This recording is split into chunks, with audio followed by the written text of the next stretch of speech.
പേര് ഹിമ. ഹിമ. അപ്പൊ നമ്മളെ ചലഞ്ച് എന്ന് പറയുന്നത് ഇതൊരു കട്ടറാണ്.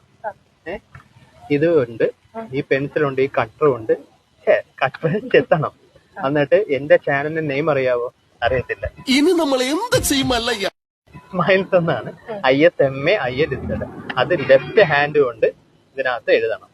അപ്പൊ ഇതൊരു പ്രത്യേകതരം കട്ടറാ. ഇത് എവിടെ കട്ടർ ചെത്തേണ്ടെന്നൊക്കെ തന്നെ കണ്ടുപിടിച്ചോണം. 1 മിനിറ്റ് പോലും സമയമില്ല. എന്നാലും കുഴപ്പമില്ല, 1 മിനിറ്റ് കൊടുത്തേക്കാം. ഓക്കെ ആണല്ലോ? അപ്പൊ ചലഞ്ച് സ്റ്റാർട്ട് ചെയ്യാം. കറക്റ്റ് മനസ്സിലായല്ല?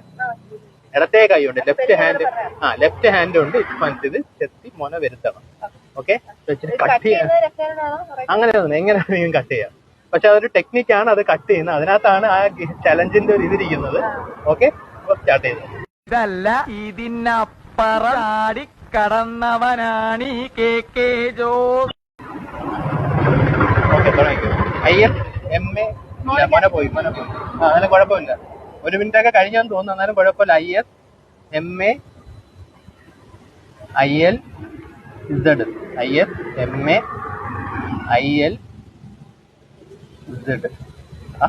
ശകലകലാവല്ലഭൻ. ലെഫ്റ്റ് ഹാൻഡ് കൊണ്ട് എഴുതിയ സ്ഥിതിക്ക് വീണ്ടും റൈറ്റ് ഹാൻഡ് കൊണ്ടും കൂടെ ഒന്ന് എഴുതുകയാണ്. ഇതൊക്കെ എന്ത് ആദ്യമായിട്ടാണ് ലെഫ്റ്റ് ഹാൻഡ് കൊണ്ട് എഴുതിയിട്ടുണ്ട്. അപ്പൊ കുഴപ്പമില്ല, എന്തായാലും കറക്റ്റ് ചെയ്തിരിക്കുകയാണ്. എല്ലാം കറക്റ്റ് ആയിട്ട് ചെയ്തിട്ടുണ്ട്. അപ്പൊ വക്കീലിന് നമ്മളൊരു 100 കൊടുക്കണം. ഓക്കെ ആണല്ലോ?